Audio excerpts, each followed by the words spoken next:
대한민국과 건국 대통령의 이야기 5번째 시간입니다. 오늘의 주제는 공산주의와의 투쟁입니다. 1917년 러시아에서 공산주의 혁명이 일어납니다. 사람 위에 사람 없고 사람 밑에 사람 없다. 토지는 밭갈이 하는 농민에게, 공장은 피땀 흘려 일하는 노동자들에게, 만국의 노동자여 단결하라. 우리가 얻을 것은 무계급 만민평등의 세계 공산화요. 우리가 잃을 것은 억압과 압제의 쇠사슬이다. 이 공산주의 구호에 전 세계가 열광을 합니다. 말로만 들으면 공산주의 세계에서 제일 아름다운 사상처럼 보입니다. 여러분 보시는 한 장의 그림이 공산주의의 세계적 영향력을 보여주는 작품입니다. 세계적으로 유명한 화가 피카소의 작품, 무장한 군인이 비무장한 여인과 아이들을 마구마구 죽이는 그림입니다. 그래서 제목이 학살, 그런데 놀랍게도 한국에서의 학살입니다. 미제국주의자들이 한국 사람들을 닥치는 대로 죽였다는 있지도 않은 사실에 근거해서 그린 작품입니다. 피카소는 왜 이렇게 세계적으로 유명한 반미 그림을 그렸을까요? 그는 죽을 때까지 공산당원이었습니다. 해리 덱스터 화이트, 이 이름이 생소하신 국민 여러분들이 많으실 줄 압니다. 그러나 그가 만든 단체는 전 국민이 다 알고 계십니다. 1997년 한국 경제가 휘청했습니다. IMF 사태라고 부르죠. 그 IMF, 국제통화기금이라는 경제단체를 만든 실무 주역이 해리 덱스터 화이트입니다. 미국 재무부의 고위 관료였던 해리 덱스터 화이트는 미국의 기밀을 소련에게 팔아넘겼다는 표현이 적절하지 않겠네요.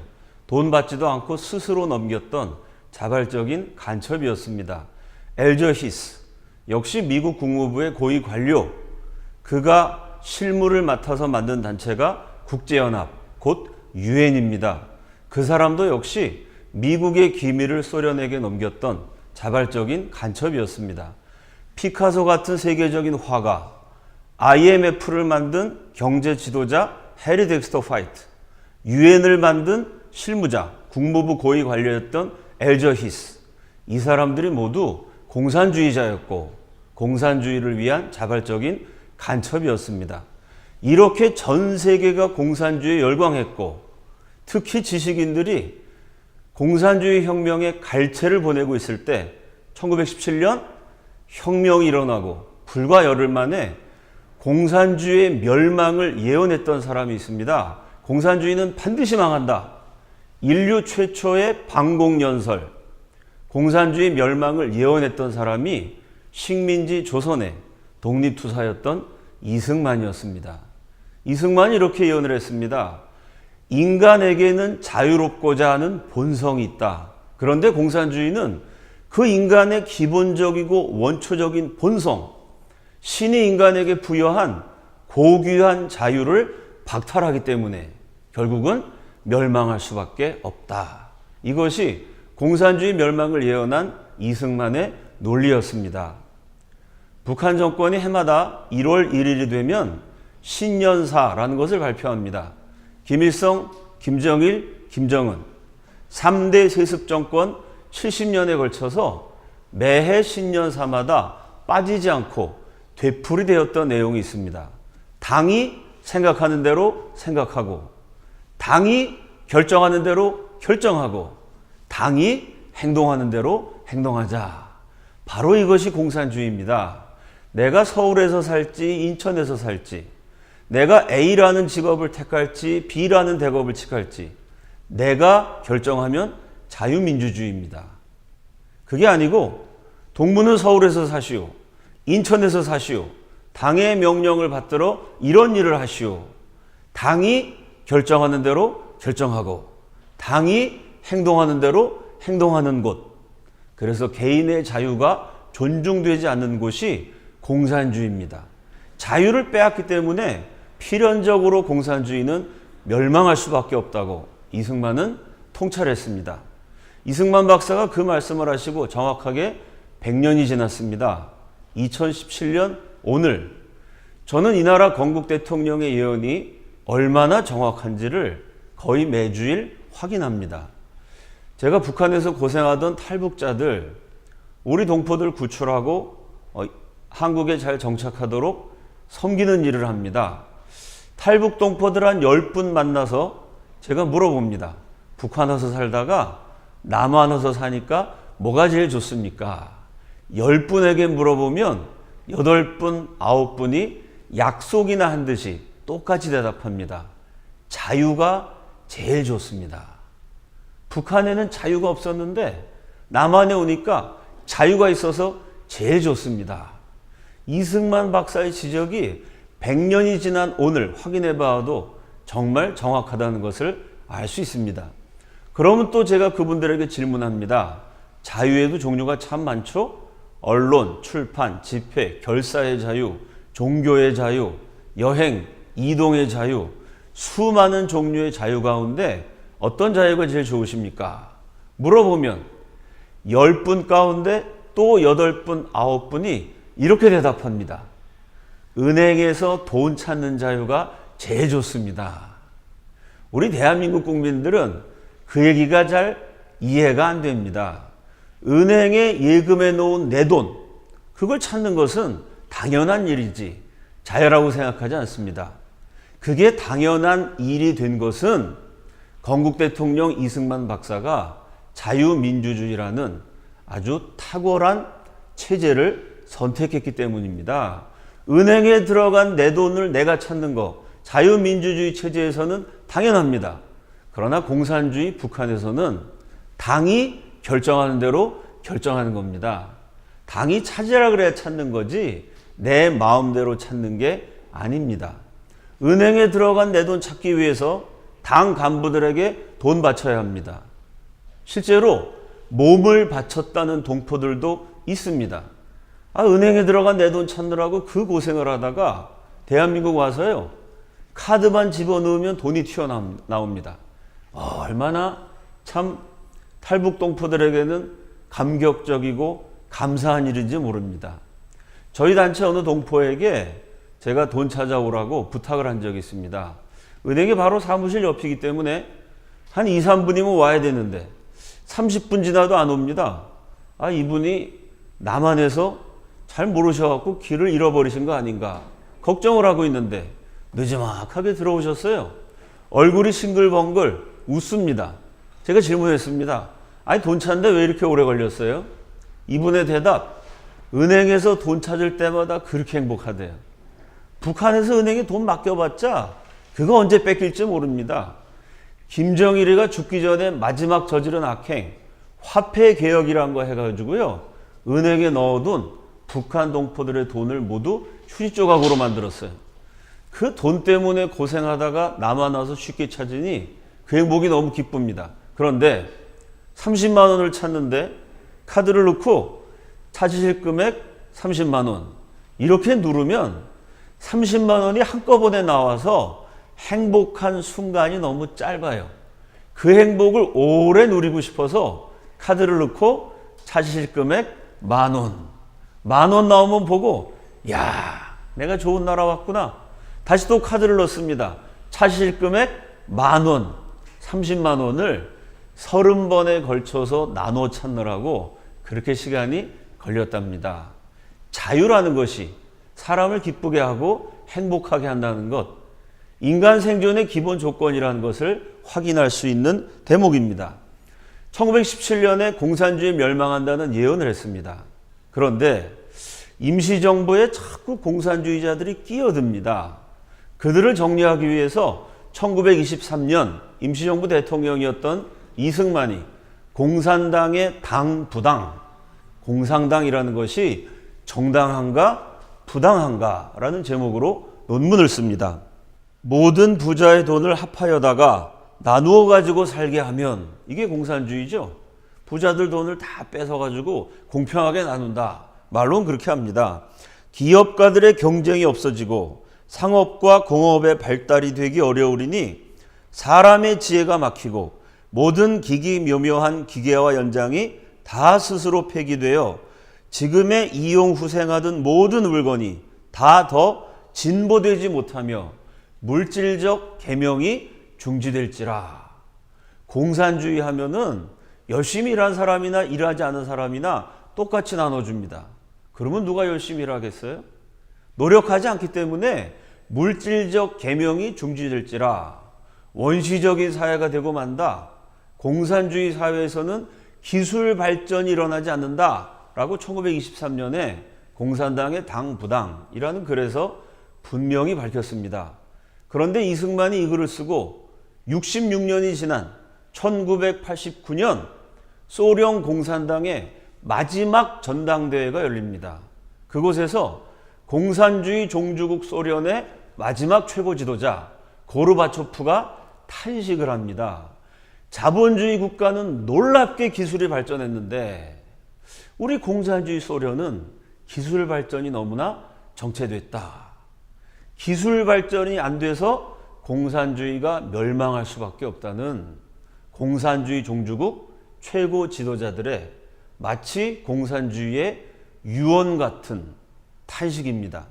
1923년에 이승만이 물질적 계명이 중지될지라. 공산주의 하면 기술 발전이 안 된다. 정확하게 66년 후에 1989년 고르바초프가 기술 발전이 안 돼서 공산주의가 망했다. 마치 이승만의 논문을 읽은 것처럼 아귀가 딱 들어맞는 그런 언급을 남겼습니다. 이승만이 70년 앞을 내다본 위대한 역사의 예언자였다는 것을 입증한 대목입니다. 그런데 너무 앞서간 사람에게는 기다려야 하는 형벌이 내려집니다. 이승만은 공산주의에 대해서 정확하게 꿰뚫어보고 역사의 흐름을 앞서가신 분입니다.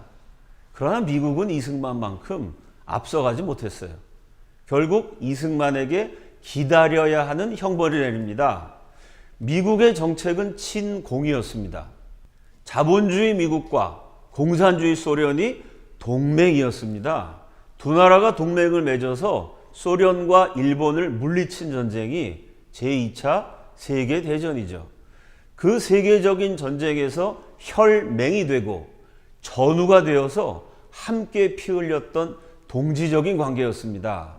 그래서 미국의 정책은 1917년부터 1948년까지 반공이 아니라 친공이었습니다.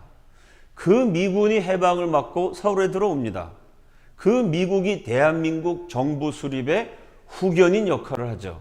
미국의 정책은 당연히 공산당과 공존할 수 있는 정부, 반공이 아닌 친공, 유화적인 정부를 세우는 일이었습니다. 하지만 이승만은 한사코 대한민국 정부는 반공이어야 한다. 대한민국은 공산주의와 공존할 수 없다. 이 미국의 방향을 거부합니다. 화가 난 미군정 최고 지도자 하지가 이승만에게 직격탄을 날리죠. 1946년 6월 3일 하지가 전국에 방영된 라디오 방송을 통해서 공개적으로 비난합니다. 이승만 박사는 한국의 정치가들 중에서 너무나 위대한 분입니다. 나는 개인적으로 그가 유일하게 위대한 분이라고 말하기까지 합니다.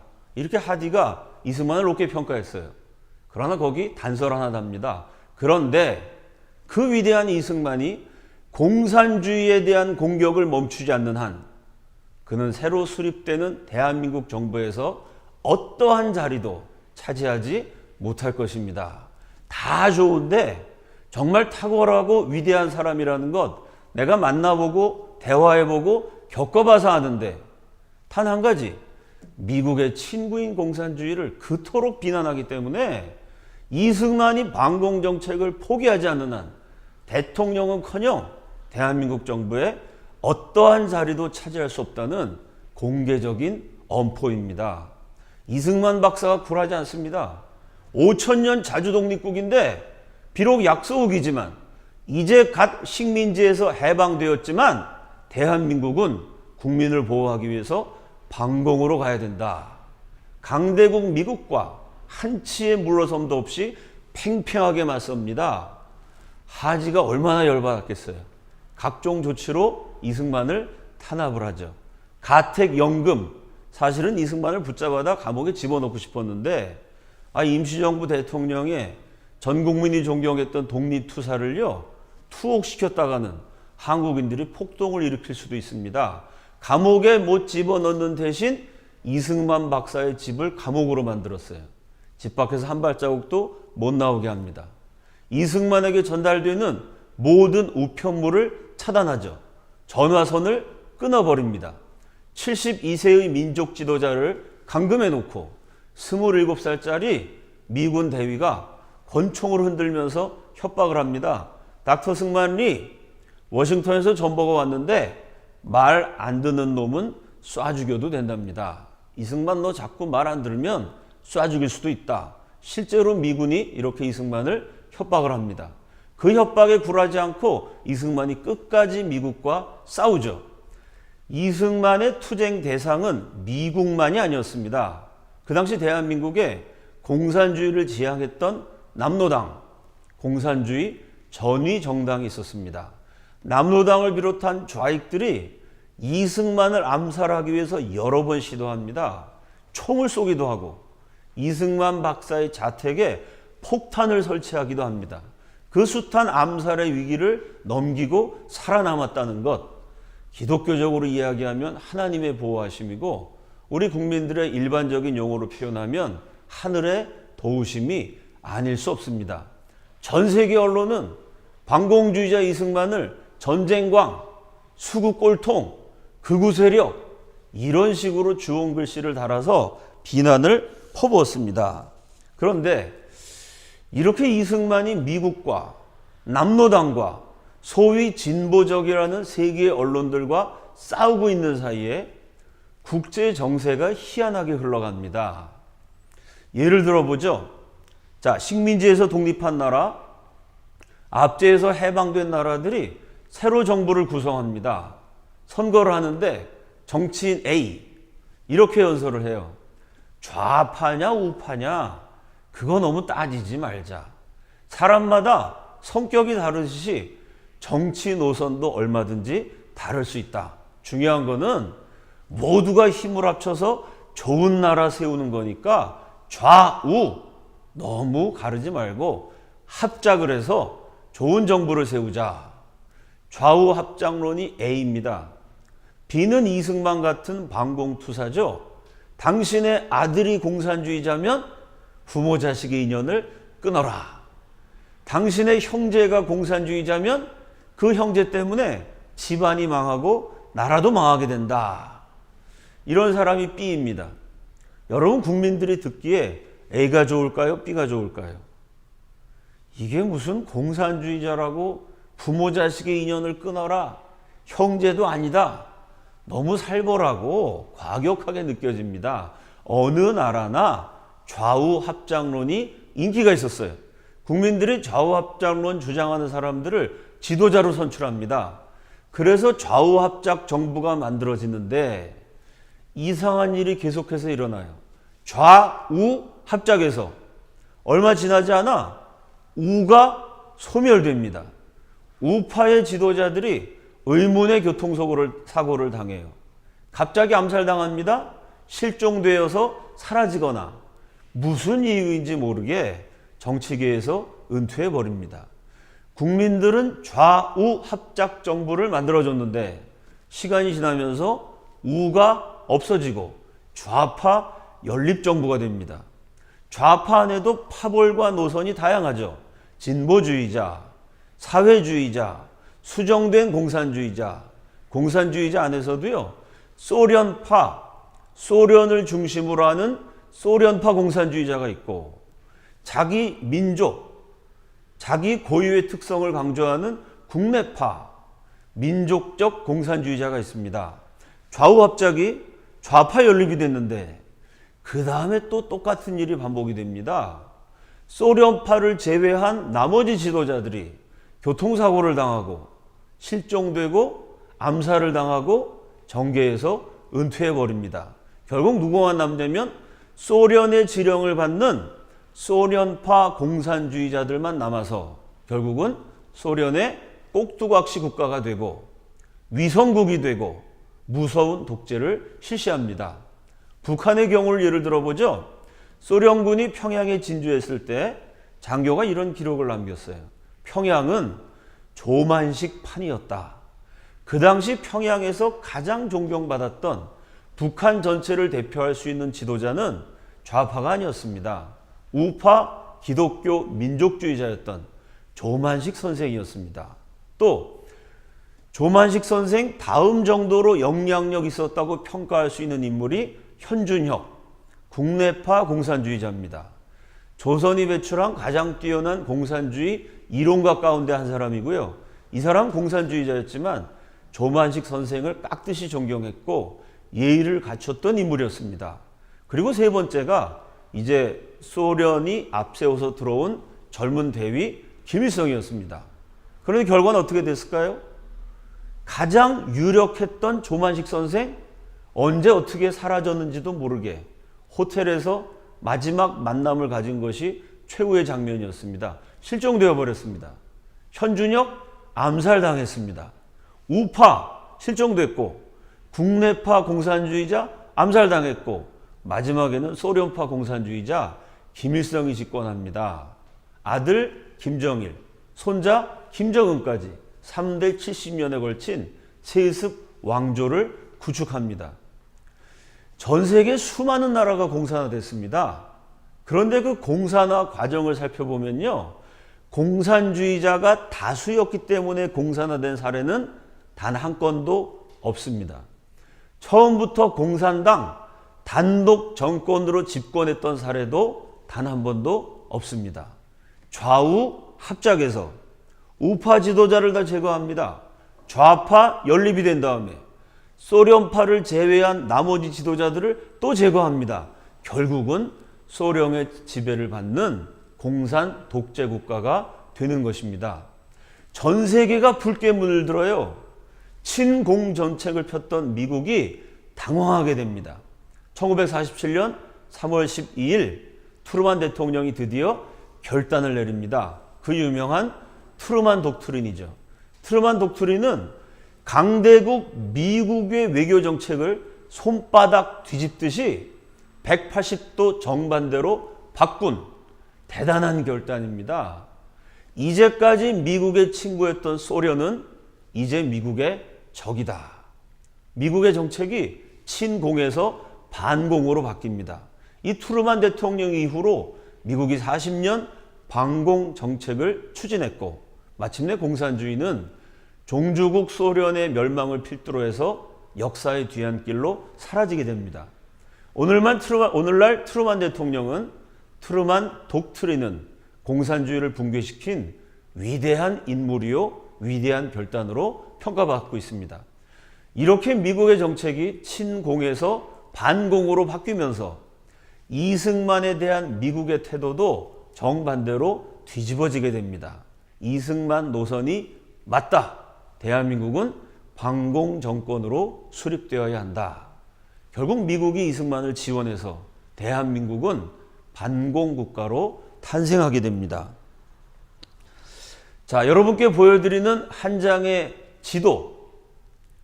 이승만이 얼마나 위대한 인물인지를 웅변적으로 보여줍니다. 동시에 대한민국이 얼마나 위대한 국가로 건국되었는지를 한눈에 보여줍니다. 그 지도의 윗부분에 있는 거대한 나라, 남한과 북한 합친 것에 110배가 넘는 그 당시 세계에서 제일 컸던 나라 소비에트 사회주의 연방공화국, 줄여서 소련입니다. 그 소련이 막강한 힘을 바탕으로 해서 주변에 있던 모든 나라를 차례로 공산화시킵니다. 도미노 하나를 쓰러뜨리면 차례로 계속해서 무너지는 것처럼 소련 주변에 있는 40여 개 국가가 차례로 공산화됩니다. 그런데 여러분 지도를 가만히 보시면요. 소련과 국경을 맞대고 있는데 공산화되지 않은 단 한 개 나라. 소련 주변에서 공산주의를 막아낸 단 한 개 국가가 있습니다. 바로 대한민국입니다. 어떤 나라들이 공산화되었는지 확인해 보죠. 폴란드, 동독, 체코, 슬로바키아, 헝가리, 러시아, 우크라이나, 리투아니아, 라트비아, 에스토니아, 벨로루시, 몰도바, 세르비아, 몬테네그로, 보스니아, 헤르체고비나, 마케도니아, 크로아티아, 슬로베니아, 알바니아, 루마니아, 불가리아, 북한, 중국, 베트남, 라오스, 몽골, 캄보디아, 미얀마, 카자흐스탄, 우즈베키스탄, 키르기스탄, 타지키스탄, 투르크메니스탄, 다게스탄. 읽기도 숨찰 만큼 소련 주변에 있는 40여 개국이 다 공산화됐습니다. 단 한 개 나라 대한민국만 이승만이라는 위대한 지도자의 지혜와 용기가 있었기 때문에 공산화를 면할 수 있었습니다. 이 이승만에 대해서 연구가들은 여러 가지로 찬사를 보냈습니다.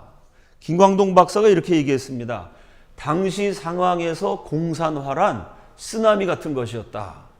쓰나미, 엄청난 해일이 몰아닥치면은 사람이고 건물이고 쓸어버립니다. 이 공산주의가 쓰나미처럼 전 세계를 쓸어버리고 있을 때 그 쓰나미를 막아낸, 공산주의를 막아낸 소련의 꼭두각시국가 위성국이 되는 것을 막아낸 유일한 인물이 이승만이었다. 김길자 여사는 또 이렇게 평가합니다. 광복이 아니라 또 하나의 비국, 강대국들의 영토 나눠먹기 노름판이었다. 식민지에서 해방돼 갖고 곧바로 행복해진 게 아닙니다. 식민지가 갑자기 부강해질 수도 없습니다. 해방은 됐지만 강대국들이 이 식민지를 마음대로 나눠먹는 영토 나눠먹기 노름판이었습니다. 소련에는 북한이 공산주의 단독 정권을 세워버렸어요. 남한에는 미군이 좌우합작 정책을 추진합니다. 순진한 남한 내 제정치 세력들은 그냥 공산주의하고 타협하면 되는 거 아니냐, 타협 절충 노선을 택해요.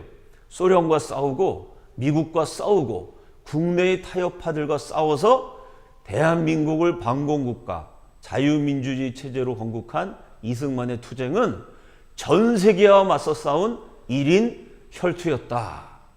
역시 정확한 평가입니다. 미 국무부의 피점령국가 담당 차관보였던 존 힐드링은 이렇게 평가했습니다.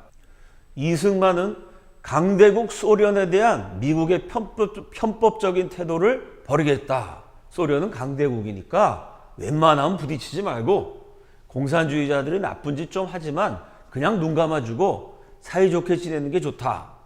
이런 정의를 따라가는 것이 아니라 힘과 이익을 따라가는 미국의 편법적인 태도를 이승만이 버리겠다. 아니, 미국 지도자가 이런 놀라운 평가를 내렸습니다. 동시에 약소국 한국에 정당하고 의로운 태도를 취하게 만들었다. 사실 미국 사람들이 한국을 그렇게 중요하게 생각 안 했습니다. 실제로 미국 정보 전문가들도요, 한국은 5,000년 동안 중국의 영향을 받아왔다. 그 말이 맞습니다. 우리가 중국을 대국으로 섬겼고 조공까지 바쳐야만 했습니다.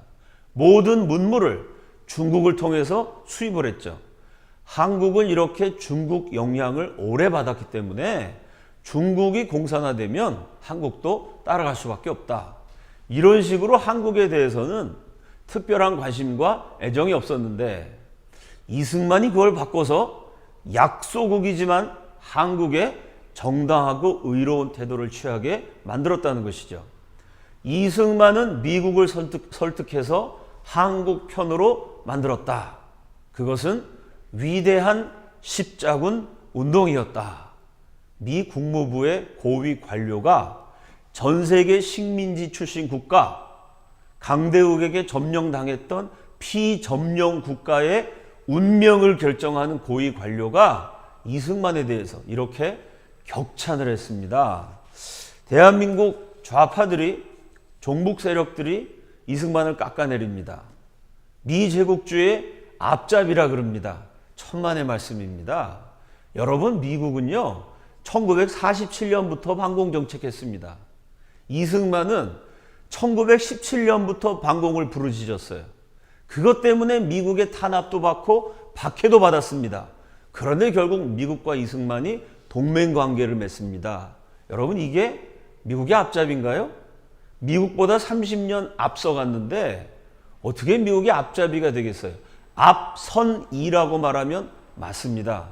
길잡이라고 말하면 정확합니다. 오히려 이승만이 길잡이가 돼갖고 미국을 이끌어갔다라고 보는 것이 정확한 해석입니다. 그러면 전 세계가 공산주의가 다 좋은 건 줄 알았는데 이승만은 어떻게 홀로 반공을 외칠 수 있었을까요? 이승만이 반공주의자가 된 이유, 첫 번째는 독실한 기독교인이었기 때문입니다. 이승만 연구가들, 손세일 선생, 조갑재 선생, 김일자 여사, 이분들의 저서에 공통적으로 지적하는 것이 독실한 기독교인이었기 때문에 성경을 불태우고 교회를 파괴하며 역사상 기독교인들을 제일 많이 죽였던 공산주의를 용납할 수 없었다. 그가 기독교인인 점이 반공투사가 되는데 결정적 영향을 끼쳤다고 평가합니다. 두 번째는 직접 소련에 가서 보았던 경험이 있었습니다. 이승만 박사는 여행을 좋아했어요. 시간이 날 때마다 전 세계를 누비면서 국제 여론에 호소하는 독립운동을 벌였습니다. 그 이승만 박사가요, 소련 수도 모스크바를 직접 방문합니다. 그때쯤이면 이승만이 반공투사였기 때문에 소련의 요주 인물로 낙인이 찍혔어요. 그래서 들어가자마자 곧바로 추방됩니다. 그 짧은 기간에 공산주의가 뭔지를 이승만이 정확하게 목격합니다. 기차에서 만난 미국인과의 대화에 대해서 기록한 내용이 있습니다. 소련에 가봤더니요, 오스트리아, 헝가리, 유럽 어느 나라 농민들보다 소련 농민이 더 가난합니다. 기차에서 만난 미국인이 뭐라 그러냐면 소련 전역에 굶어 죽은 농민들의 시체가 널려 있는 것을 봤다. 이승만이 그 얘기를 들으면서 인민의 지상 낙원이라고 선전하는데 인민을 굶겨 죽이는 체제가 공산주의구나. 원래 소련 가기 전에도 공산주의 싫어했지만 가서 보면서 더욱 확신을 갖게 됩니다. 그런데 놀라운 점은요, 훗날 대한민국 대통령이 되는 이승만, 공산주의 종주국에 가서 실상을 봤습니다. 비슷한 시기에 훗날 대한민국 부통령이 되는 김성수 선생도 모스크바를 방문했어요. 이분은 세계적인 명문 대학을 세우는 게 꿈이었습니다. 대학을 세워서 식민지 조선에 애국자를 길러내야 된다. 언젠가 우리가 독립을 하게 될 때 그 대학에서 길러낸 인재들이 나라의 주춧돌이 될 것이다. 이런 비전을 가지고 1년 반 동안 전 세계를 여행합니다. 세계적인 명문 대학들을 하나하나 발로 밟고 눈으로 보고 관계자들과 대화를 나눕니다. 이분이 모스크바 대학 방문하기 위해서 소련 땅에 들어갔어요. 그 소련을 본 경험을 이런 기록으로 남겼습니다. 평등을 강조하면서도 실제로는 계급 차이가 극심할 뿐 아니라 빈부격차가 심하여 참다운 사회주의가 정착할 것 같지 않다. 이게 공산주의 혁명이 일어나고 얼마 지나지 않아서 소련의 모습입니다. 지금도 마찬가지입니다. 북한이 인민의 평등 어쩌고 그러죠. 세계에서 빈부격차가 가장 극심한 곳입니다. 당 최고 간부들은 세계 최고 수준의 사치를 즐기죠. 전 국민의 3분의 2는 영양실조 상태고요. 무려 400만은 먹을 게 없어서 굶어 죽었습니다. 공산주의 하면요, 부자가 더 부자가 되고 가난한 자는 더 가난해지고 계급격차, 빈부격차는 더 심해지게 됩니다. 당 지도자들의 호화, 사치생활 풍조가 도를 넘는다. 노동자의 천국이라는 소련에 노동자들이 아사 상태에서 굶어 죽을 상태에서 힘겨워 길가에 쓰러져 죽어나가고 있다. 김성수 선생도 똑같은 얘기를 합니다. 공산주의 하면 굶어 죽는다. 여러분, 이 두 분이 공산주의를 눈으로 보고 귀로 들어서 실체를 정확하게 파악했던 두 분이 대한민국의 대통령이 되고 부통령이 됩니다. 공산주의 하면 굶어 죽는다. 무슨 일이 있어도 공산주의는 막아야 한다. 이런 분들이 지도자가 되었기 때문에 오늘날 저와 여러분이 김일성을 어버이 수령이라고 부르지 않고 당이 결정하는 대로 노예처럼 따라가지도 않고 자유대안의 자유와 번영을 누릴 수 있는 것입니다. 남한의 청년과 북한의 청년은요, 같은 민족입니다. 같은 유전자, 단군의 후손입니다. 같은 언어를 쓰고 5,000년 같은 역사를 물려받았으며 같은 문화 속에서 성장했습니다. 같은 민족, 같은 언어, 같은 역사, 같은 유전자인데요. 나란히 세워놓고 보면 남한 청년이 북한 청년보다 키가 한 뼘이 더 커요. 몸무게는요, 북한의 중학생 몸무게가 남한의 초등학생 몸무게만도 못합니다. 같은 민족인데 키가 달라지고 몸무게가 달라지고 체형마저 달라졌습니다. 무엇이 이렇게 사람의 몸까지 바꿔놨을까요? 바로 이념입니다. 공산주의라는 이념이 키를 15cm 더 작게 만들었고 중학생 몸무게를 초등학생 수준으로 못 먹고 굶주려서 말라 비틀어지게 만들어버렸습니다. 이념이라는 것이 이렇게 무서운 것입니다. 지금 대한민국에서도 좌우합작 내지는 노골적인 공산화를 추구하는 사람들이 참 많습니다. 그 사람들이 제일 자주 쓰는 말이 두 가지입니다. 첫째가 색깔론. 당신 이념에 문제가 있다. 종북이냐? 물어보면 약속이나 한 듯이 합창하는 것처럼 대답합니다. 지금이 어떤 시대인데 철진한 색깔론을 부르짖느냐. 남들이 공산주의라고 지적하면은 색깔론이라고 대답합니다. 그리고 본인들은 공산주의가 아니라 민주주의라고 말합니다. 남이 공격할 때는 색깔이라고 비난하고 본인들이 공산당 비슷한 정책을 내놓으면서 이거는 민주주의라고 말합니다. 사실은 그게 공산당 전략입니다. 공산주의 최고 지도자, 남북한 합친 것에 110배가 넘는 거대한 소련 대륙을 붉게 물들인 공산왕조의 창시자 레닌이 이렇게 말했습니다. 민주주의가 망할 때까지 민주주의를 외쳐라. 이게 공산화 전략이에요. 민주주의 국가를 어떻게 무너뜨리느냐? 어떻게 공산주의로 바꿔놓느냐? 민주주의를 멸망시키는 공산화 전략이 민주주의입니다. 민주주의를 외쳐서 민주주의를 망하게 한다는 전략입니다. 예를 들어 이런 겁니다. 대한민국 교과서가 북한을 정통성 있게 인정하고 대한민국 아주 태어나지 말아야 될 형편없는 나라라고 왜곡합니다. 역사 교과서 엉터리라서 그거 바꿔라. 국정화해야 된다. 그럼 뭐라고 대답합니까? 공산주의 교육에 대한 탄압이다 라고 말하지 않습니다. 민주교육에 대한 탄압이다. 국민 세금으로 먹고 사는 국회의원이 대한민국을 보호한 것이 아니고요. 북한이 쳐내려올 때 어떻게 합세해서 이 나라를 적화시키느냐. 내란을 모의했습니다. 그런 국회의원 체포하면은 반역자에 대한 탄압이다가 아니고요. 종북에 대한 탄압이다 도 아니고요. 민주 인사에 대한 탄압이다. 언론이 거짓말합니다. 선동으로 국민들을 자극해요. 거기에 대해서 비난하고 제재를 하면 민주 언론에 대한 탄압이다.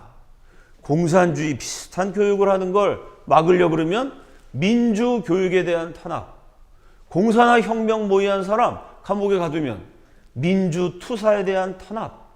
거짓과 선동을 흘리는 언론에 대해서 정정을 요구하면은 민주 언론에 대한 탄압. 민주주의란 이름으로 민주주의를 멸망시켜라. 이게 하루 이틀 있었던 일이 아니고요. 공산주의자들의 캐캐묵은 100년쯤 된 오래된 공산화 전략입니다. 그렇기 때문에 우리 국민들의 분별이 필요합니다. 지혜로운 국민, 슬기로운 국민들이 대한민국을 지키기 위해서 분별력을 발휘하셔야 합니다. 누가 민주주의 외치면요. 아, 저건 민주주의니까 다 좋은 건가 보다. 그렇게 믿었다간 큰일 납니다. 저 사람이 말하는 민주주의가 대한민국을 흥하게 하는 민주주의인가? 망하게 하는 민주주의인가? 자유민주주의 체제를 수호하기 위한 민주주의인가? 공산화로 가는 교두보를 확보하기 위한 민주주의인가? 현명한 국민들이 지혜롭게 판단하셔야 합니다. 공산주의와의 싸움은 아직도 끝나지 않았습니다.